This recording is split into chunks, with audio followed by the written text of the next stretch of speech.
Osmania university non teaching ఉద్యోగుల దీర్ఘకాలిక ఉద్యోగుల సమస్యలను పరిష్కరించాలని డిమాండ్ చేస్తూ వారం రోజులుగా నిరసన కార్యక్రమాలు చేపడుతున్నామని నాన్ టీచింగ్ కాంట్రాక్ట్ ఉద్యోగుల సంఘం అధ్యక్షుడు సూర్యచంద్ర తెలిపారు. నిరసనలో భాగంగా ఓయూ ఆర్ట్స్ కళాశాల నుండి పరిపాలనా భవనం వరకు నాన్ టీచింగ్ కాంట్రాక్ట్ ఉద్యోగుల బైక్ ర్యాలీ నిర్వహించి నిరసన వ్యక్తం చేశారు.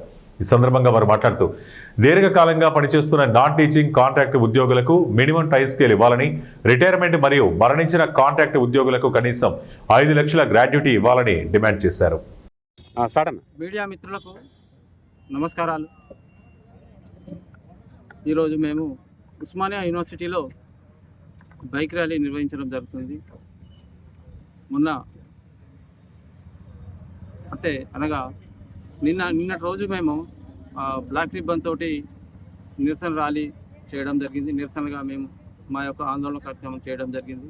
మా ముఖ్య ఉద్దేశం ఏంటంటే, మేము గత 25 నుంచి 30 సంవత్సరాలుగా ఉస్మానియా యూనివర్సిటీలో అతి తక్కువ వేతనాలతో నాన్ టీచింగ్ కాంట్రాక్ట్ ఉద్యోగులుగా విధులను నిర్వహిస్తున్నాము. మాకు ఎలాంటి ప్రయోజనాలు లేవు. మా కుటుంబాలలో చనిపోయినా కానీ వాళ్లకు ఉద్యోగం ఇవ్వడం లేదు. కనీసం వాళ్ళు రిటైర్మెంట్ అయ్యి ఇంటికి పోయినా కానీ ఒక ఉత్త చేతులతోనే ఇంటికి పోవడం జరుగుతుంది. వాళ్ళ కుటుంబాలు మొత్తం కూడా రోడ్డున పడుతూ ఉన్నాయి. ఇటు విషయాలను మేము గత ప్రభుత్వాలు 10 సంవత్సరాలకి ప్రభుత్వాలకు కూడా తెలిపాము.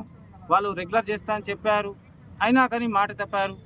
మరియు ఇప్పుడు వచ్చినటువంటి ప్రభుత్వానికి కూడా మేము ఈ మీడియా ముఖంగా విజ్ఞప్తి చేసేది ఏమంటే, మా కాంట్రాక్ట్ ఉద్యోగులందరికీ కనీసం మీరు రెగ్యులర్ చేయకుండా ఒక మినిమం టైం స్కేల్ ఇచ్చి మా కుటుంబాలకు ఒక ఉద్యోగ భద్రత కల్పించి మా కుటుంబాలను ఆదుకోవాలని.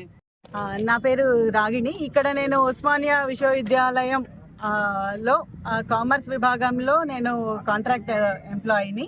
నేను గత 15 సంవత్సరాలుగా పనిచేస్తున్నాను. ఇక్కడ మాకున్న సమస్యలు ప్రభుత్వానికి తెలియజేయడానికని మేము కొన్ని నిరసన కార్యక్రమాలు ఇక్కడ మొదలు పెట్టడం జరిగింది. అందులో భాగంగా ఈరోజు బైక్ ర్యాలీ చేయబోతున్నాము. దీని తర్వాత కొన్ని కార్యక్రమాలు, రేపు మహార్యాలీ అని చెప్పేసి, ఇంకా మానవహారం అని ఇంకా కొన్ని కార్యక్రమాలు చేస్తున్నాము.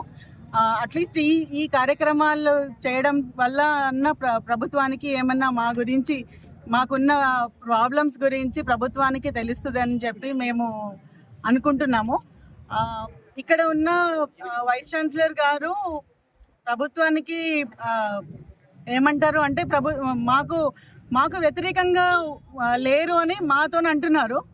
మళ్ళీ మేము ప్రభుత్వానికి వెళ్తే వాళ్ళు ఏమంటున్నారు, మీ వైస్ ఛాన్సలర్ దగ్గర మీ చేతిలోనే ఉంది, మీ వైస్ ఛాన్సలర్ చేతిలోనే ఉంది, అంతా మీరు ఏం కావాలన్నా మీ అటానమస్ బాడీ కనుక మీ వైస్ ఛాన్సలర్ గారికి అన్ని హక్కులు ఉన్నాయి, మీకు పర్మనెంట్ చేయాలన్నా ఏం చేయాలన్నా వారికే ఉన్నాయి అని ప్రభుత్వం చెప్పిన మాట. ఇక్కడ వచ్చి అడిగితే మమ్మల్ని ప్రభుత్వం దగ్గర తెచ్చుకోండి అంటున్నారు, ప్రభుత్వం దగ్గరికి వెళ్తే ఇక్కడ తెచ్చుకోండి అంటున్నారు. మమ్మల్ని అటు ఇటు తిప్పుకుంటూ కాలయాపన చేస్తున్నారు తప్పిస్తే వేరే మాకు 1 రూపాయి పెంచింది లేదు. 4 ఏళ్ల నుండి 1 రూపాయి పెరగలేదు. మిత్రులకి అందరికీ నమస్కారం.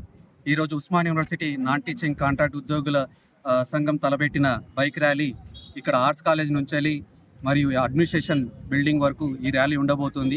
ముఖ్యంగా మా యొక్క ప్రధానమైన డిమాండ్లు ఏంటిదంటే, ఇక్కడ ఉస్మానియా యూనివర్సిటీలో గత 20-25 సంవత్సరాల నుంచి ఇక్కడ వెట్టి చాకరీ చేస్తున్న కాంట్రాక్ట్ ఉద్యోగులకి ఇప్పటి వరకు తెలంగాణ రాష్ట్ర ప్రభుత్వం ఏర్పడిన తర్వాత రెగ్యులర్ చేస్తామని చెప్పేసి గత ప్రభుత్వం చెప్పింది. తర్వాత ఆ ప్రభుత్వం ఇప్పుడు ఇంత ఉద్యమం జరిగిన ఉస్మానియా యూనివర్సిటీలో ఇప్పటి వరకు ఒక్కరిని కూడా ఇక్కడ ఉస్మానియా యూనివర్సిటీలో కాంట్రాక్ట్ ఉద్యోగులను రెగ్యులర్ చేయలేదు. తర్వాత ఇప్పుడు మనము ప్రభుత్వం చేస్తలేదని చెప్పి మేము తెచ్చుకున్న ప్రభుత్వంలో రేవంత్ రెడ్డి గారు మొన్న ముఖ్యమంత్రి గారు వచ్చిన తర్వాత మన ఊయుకు వచ్చినప్పుడు ఇక్కడ ఉస్మానియా యూనివర్సిటీలో ఉన్న సమస్యలని నేను అన్ని పరిష్కరిస్తారని చెప్పి వీసీకి హామీ ఇవ్వడం జరిగింది. ఆ హామీ మేరకే మేము రాష్ట్ర ప్రభుత్వాన్ని ఒకటే విన్నవించుకుంటున్నాము. గత 20 సంవత్సరాలుగా మేము ఇక్కడ వెట్టి చాకరీ చేస్తున్నాం. ముఖ్యమంత్రి గారు దయచేసి మీరు మా సమస్యలను మీరే తీరుస్తారని చెప్పి మాకు గట్టి ఒక నమ్మకం ఉంది. దయచేసి మీరు మా ఒక అవకాశాన్ని ఇవ్వండి, మమ్మల్ని పిలిపియండి, మా సమస్యలన్నీ మేము మీకు విన్నవించుకుంటాము. ఎందుకంటే గత 4 సంవత్సరాల నుంచి 1 రూపాయి కూడా ఉద్యోగికి పెంచలేదు. ఎందుకు అంటే పిఎఫ్ ఇవ్వాలని చెప్పేసి అక్కడ పిఎఫ్ కమిషన్ నుంచి మనకు వచ్చిన ఆదేశాల మేరకు ఉన్న పలంగా ఉన్న ఇంక్రిమెంట్ని కట్ చేసి పిఎఫ్ ఇవ్వడం జరిగింది.